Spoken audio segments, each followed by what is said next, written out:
Hi friends, my name is Akshay Kumar और आप देख रहे हैं ब्रिलियंट स्टडी क्लासेस। आज हम पढ़ेंगे use of has have. Has have का प्रयोग किसी कर्ता द्वारा किसी व्यक्ति या वस्तु पर अधिकार प्रकट करने में किया जाता है। किसी कर्ता द्वारा किसी वस्तु या व्यक्ति पर अधिकार प्रकट करने के लिए हैज हैव का प्रयोग करते हैं। एग्जाम्पल के माध्यम से समझते हैं। मेरे पास एक कार है, मेरी दो बहनें हैं, मेरे दो भाई हैं, मेरे पास एक पेन है, मेरे पास पेन नहीं है, मेरे पास पैसे हैं। ये सब सब्जेक्ट के द्वारा किसी व्यक्ति या वस्तु पर अधिकार प्रकट करने में यूज किए जाते हैं। इन सेंटेंस को ट्रांसलेट करने के लिए हमें हैज हैव का प्रयोग करना पड़ेगा। तो चलिए स्टार्ट करते हैं, देखते हैं हैज का प्रयोग किसके साथ करेंगे और हैव का प्रयोग किसके साथ करेंगे। हैज का प्रयोग ही सी और सिंगुलर के साथ और हैव का प्रयोग आई वी यू दे और प्लूरल के साथ करते हैं। अब हम आगे बढ़ते हैं। अफर्मेटिव सेंटेंस, सबसे पहले इसका स्ट्रक्चर देखते हैं। स्ट्रक्चर है सब्जेक्ट, फिर हैज हैव में से कोई, उसके बाद ऑब्जेक्ट या फिर अदर वर्ड। देखिए अब ट्रांसलेट करते हैं। मेरे पास एक पेन है, सब्जेक्ट क्या है? मेरा, यानी कि आई सब्जेक्ट होगा, क्या होगा? आई। उसके बाद आई के साथ हैव लगेगा कि हैज लगेगा? हमने पहले ही पढ़ रखा है कि आई के साथ क्या लगेगा? हैव लगेगा। तो हम लगाएंगे यहाँ पर हैव। आई हैव क्या है? एक पेन। ऑब्जेक्ट क्या है? एक पेन। तो आप यहाँ लिखेंगे a pen. I have a pen. I have a car भी हो सकता है। मेरे पास कार है, आई हैव अ कार। मेरे पास घर है, आई हैव अ होम। ठीक है, अब आगे बढ़ते हैं। कुछ और सेंटेंस को ट्रांसलेट करते हैं। देखिए मेरे पास एक घर है, तो क्या होगा? आई have a house. I have a house. तुम्हारी दो बहनें हैं, यानी कि बहनों के ऊपर अधिकार प्रकट हो रहा है। तुम्हारी यानी कि यू, क्या होगा? Subject you. यू के साथ हमेशा हैव लगता है। यू हैव दो बहनें, टू सिस्टर्स। क्या होगा? You have two sisters. आगे देखिए उनके चार बेटे हैं। उनके यानी कि बहुत सारे लोग हैं, यानी कि या फिर उसके भी बोल सकते हैं। तो इसके साथ हम दे का प्रयोग करेंगे। किसका प्रयोग करेंगे? दे। और दे के साथ हमेशा हैव लगेगा। दे हैव चार बेटे, four sons. Okay. Negative sentence, सबसे पहले इसका स्ट्रक्चर देखते हैं। सब्जेक्ट, उसके बाद डू नॉट या फिर डज नॉट, उसके बाद हैव। इसमें हैज का प्रयोग नहीं होगा।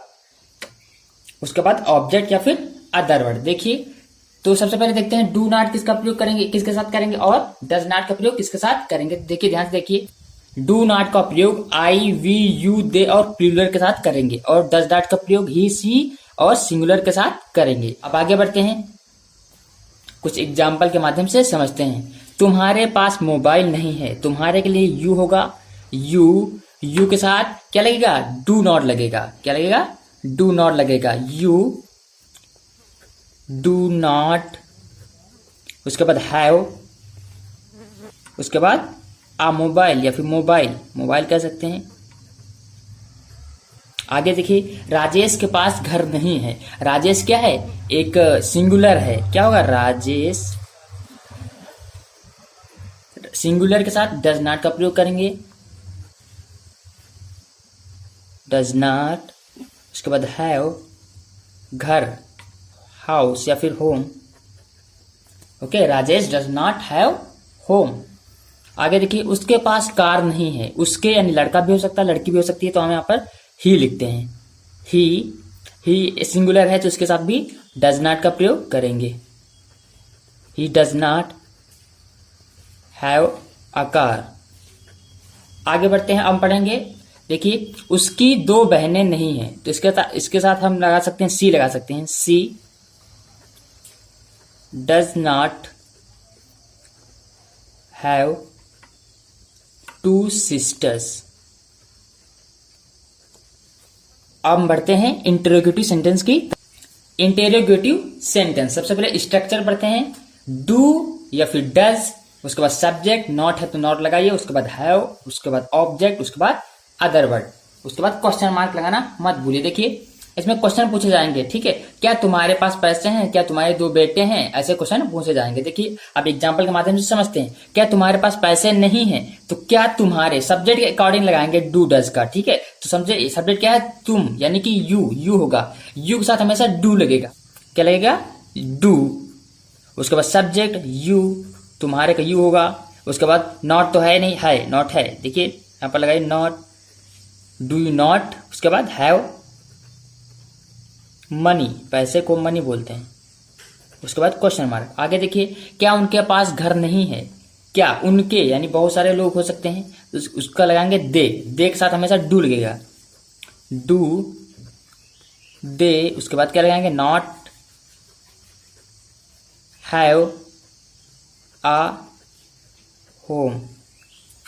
अब आगे बढ़ते हैं, क्या उसकी एक बहन है? तो क्या लड़की भी हो सकती है, लड़का भी हो सकता है। यहाँ पर देखिए उसकी, तो हम लड़की लेते हैं, ठीक है। तो लड़की के साथ हमेशा डज लगेगा, सिंगुलर है वो, क्या है? सिंगुलर है। Does she have a sister, इसमें निगेटिव नहीं है, ठीक है। आगे देखिए, क्या मेरे पास कार है? क्या, तो क्या होगा? मेरे पास यानी आई लगेगा, आई के साथ हमेशा डू लगेगा, do I have a car. तो ये थे कुछ इंपॉर्टेंट रूल्स। सब्सक्राइब करें हमारे चैनल को। मिलते हैं नेक्स्ट वीडियो में। Thanks for watching.